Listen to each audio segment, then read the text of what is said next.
नमस्ते प्यारे बच्चों। विंदापाल उग्रसेन पाल महाविद्यालय की ऑनलाइन क्लास में मैं आपका स्वागत करता हूं। आज की इस वीडियो में हम डीएलएड फर्स्ट सेमेस्टर के 8वें पेपर कंप्यूटर शिक्षा के सिलेबस के बारे में जानेंगे कि कंप्यूटर शिक्षा में कौन कौन सी चीज़ें पढ़नी हैं हमको। देखिए, कंप्यूटर शिक्षा जो है ये 3 यूनिट में बटा हुआ है। इसको 3 यूनिट में बांटा गया है। ये पहला यूनिट है, ये दूसरा यूनिट है और यहाँ पे ये तीसरा यूनिट है। पहला यूनिट है कंप्यूटर की प्रस्तावना, इंट्रोडक्शन ऑफ कंप्यूटर। इस यूनिट में हम कंप्यूटर के परिचय, कंप्यूटर के परिभाषा और कंप्यूटर के विकास इतिहास के बारे में, कंप्यूटर के कंपोनेंट्स के बारे में, कौन कौन से भाग कंप्यूटर में होते हैं और कैसे वो काम करते हैं, इसके बारे में पढ़ेंगे। दूसरा यूनिट है कंप्यूटर प्रणाली पर कार्य करना, वर्किंग ऑन कंप्यूटर सिस्टम। इसमें किस प्रकार से कंप्यूटर को चलाया जाएगा, कैसे कंप्यूटर को चालू किया जाएगा और कैसे बंद किया जाएगा, किस प्रकार से कंप्यूटर के वॉलपेपर को चेंज किया जाएगा, फाइल और फोल्डर मैनेजमेंट और छोटे छोटे प्रोग्राम जैसे कैलकुलेटर, नोटपैड और पेंट को कैसे चलाया जाएगा, इसके बारे में पढ़ेंगे। और साथ ही साथ इसमें मल्टीमीडिया के बारे में भी बताया गया है। तीसरा यूनिट है इंटरनेट। इंटरनेट में 2 अध्याय हैं। पहला अध्याय है नेटवर्क और दूसरा है इंटरनेट। नेटवर्क में कंप्यूटर नेटवर्क के बारे में पढ़ा जाएगा, नेटवर्क के प्रकार के बारे में और उसकी टॉपोलॉजी के बारे में पढ़ा जाएगा। और उसके बाद है इंटरनेट। इंटरनेट में इंटरनेट का परिचय, इंटरनेट का इतिहास, इंटरनेट के कौन कौन सी सर्विसेज है जिसको हम इस्तेमाल करते हैं, इन सब के बारे में अध्ययन किया जाएगा। चलिए अब आगे देखते हैं। देखिए, तो पहला अध्याय है कंप्यूटर की प्रस्तावना, इंट्रोडक्शन ऑफ कंप्यूटर। इसमें सबसे पहले हमको पढ़ना है कंप्यूटर का परिचय, इंट्रोडक्शन ऑफ कंप्यूटर। ठीक है, कंप्यूटर क्या है, कंप्यूटर का क्या अर्थ है, कंप्यूटर की परिभाषा क्या है, इसको इसमें पढ़ेंगे। अगला है कंप्यूटर का विकास एवं इतिहास। इसमें हम कंप्यूटर के विकास के बारे में पढ़ेंगे, कंप्यूटर का इतिहास क्या रहा है इसके बारे में पढ़ेंगे, कंप्यूटर की जनरेशन्स के बारे में, पीढ़ियों के बारे में पढ़ेंगे। आगे है कंप्यूटर के प्रकार। इसमें कंप्यूटर के प्रकार के बारे में पढ़ा जाएगा।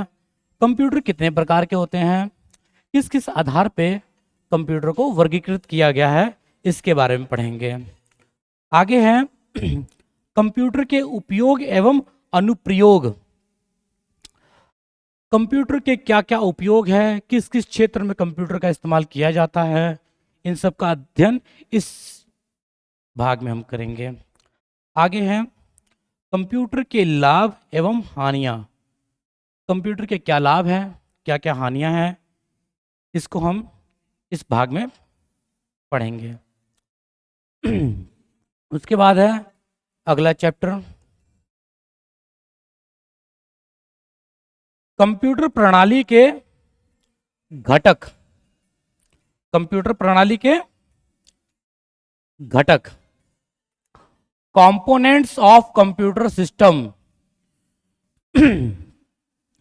इसमें कंप्यूटर के 2 घटक होते हैं, 2 कंपोनेंट होते हैं। एक है हार्डवेयर और दूसरा है सॉफ्टवेयर। हार्डवेयर में हम इनपुट डिवाइस के बारे में पढ़ेंगे। इनपुट डिवाइस कौन कौन से होते हैं, कैसे काम करते हैं। और उसके बाद सेंट्रल प्रोसेसिंग यूनिट के बारे में पढ़ेंगे, अर्थात माइक्रो प्रोसेसर जैसे सीपीयू।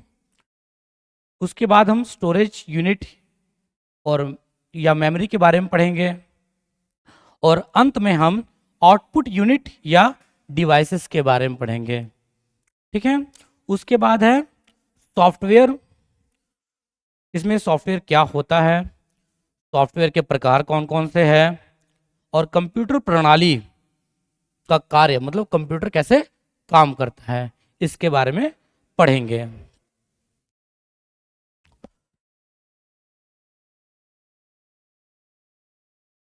उसके बाद देखिए नेक्स्ट यूनिट जो था, दूसरा वाला यूनिट था कंप्यूटर प्रणाली पे काम करना। इसमें एक अध्याय है working with system software operating system. इस अध्याय में हम ऑपरेटिंग सिस्टम का परिचय, ऑपरेटिंग सिस्टम के कार्य, उपयोग एवं लाभ के बारे में पढ़ेंगे। मतलब इस चैप्टर में हम ऑपरेटिंग सिस्टम के बारे में पढ़ेंगे, उसके लाभ, उसके कार्य और उसके उपयोग के बारे में पढ़ेंगे। उसके बाद ऑपरेटिंग सिस्टम के प्रकार कि ऑपरेटिंग सिस्टम कितने प्रकार के होते हैं। उसके बाद माइक्रोसॉफ्ट विंडोज के बारे में पढ़ेंगे। माइक्रोसॉफ्ट विंडोज एक प्रोग्राम है, ठीक है।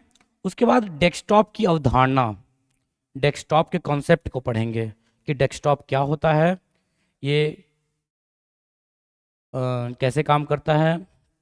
उसके बाद फाइल और फोल्डर प्रबंधन या फाइल एंड फोल्डर मैनेजमेंट, किस तरह से फाइल और फोल्डर को मैनेज किया जाता है, इसके बारे में अध्ययन करेंगे।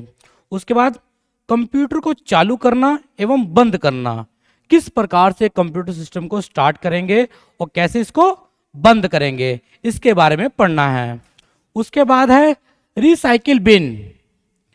रिसाइकिल बिन एक प्रोग्राम होता है कंप्यूटर के अंदर जिसपे जो भी चीज़ें हम डिलीट करते हैं वो टेम्परेली डिलीट होकर के रिसाइकिल बिन में चली जाती है, इसके बारे में अध्ययन करेंगे। और उसके बाद एप्लीकेशन सॉफ्टवेयर में कार्य करना, एप्लीकेशन सॉफ्टवेयर में कार्य करना, वर्किंग विद एप्लीकेशन सॉफ्टवेयर जैसे कैलकुलेटर, नोटपैड, पेंट, इन 3 प्रोग्राम को चलाना सीखेंगे हम कि कैसे हम कैलकुलेटर को चलाएंगे, कैसे कैलकुलेटर में काम करेंगे, नोटपैड में कैसे काम करेंगे और पेंट के साथ कैसे काम करेंगे। और उसके साथ ही साथ मल्टीमीडिया के साथ भी काम करना हम इस अध्याय में सीखेंगे। उसके बाद है तीसरा यूनिट इंटरनेट। इसमें एक अध्याय आएगा नेटवर्क, जिसमें नेटवर्क का परिचय, नेटवर्क के बारे में पढ़ेंगे, नेटवर्क के प्रकार के बारे में पढ़ेंगे और नेटवर्क की टोपोलॉजीज के बारे में पढ़ेंगे, ठीक है। उसके बाद अगला अध्याय होगा इंटरनेट का परिचय। इस अध्याय में हम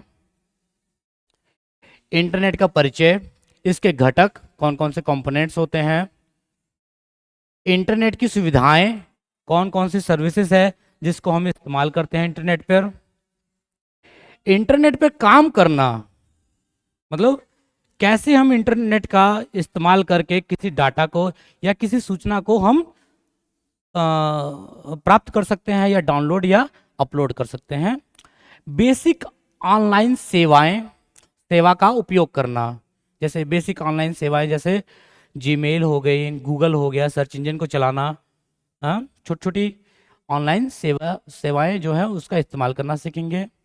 उसके बाद हम पढ़ेंगे डाउनलोड क्या होता है और अपलोड क्या होता है। डाउनलोड क्या होता है और अपलोड क्या होता है, आप लोग सुने होंगे डाउनलोडिंग और अपलोडिंग। डाउनलोडिंग का मतलब होता है किसी डाटा को इंटरनेट से प्राप्त करना और अपलोडिंग का मतलब होता है किसी अपने डाटा को इंटरनेट पे अपलोड करना, मतलब इंटरनेट पे डाटा को अपलोड करना।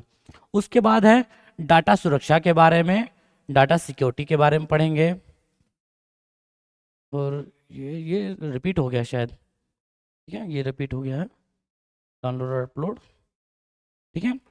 इसके बाद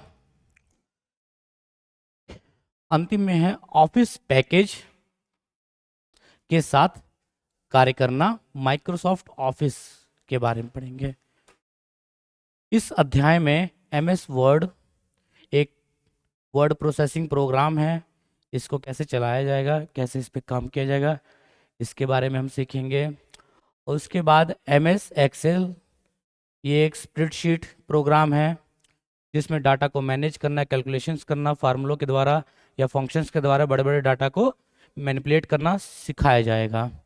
उसके बाद है MS पावर पॉइंट, इसमें प्रेजेंटेशंस बनाई जाती हैं, प्रेजेंटेशंस बना करके अपनी ऑडियंस को अट्रैक्टिव तरीके से दिखाया जा सकता है।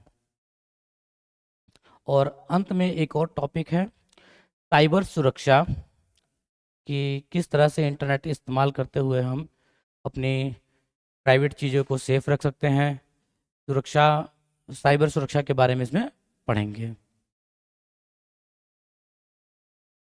नमस्ते।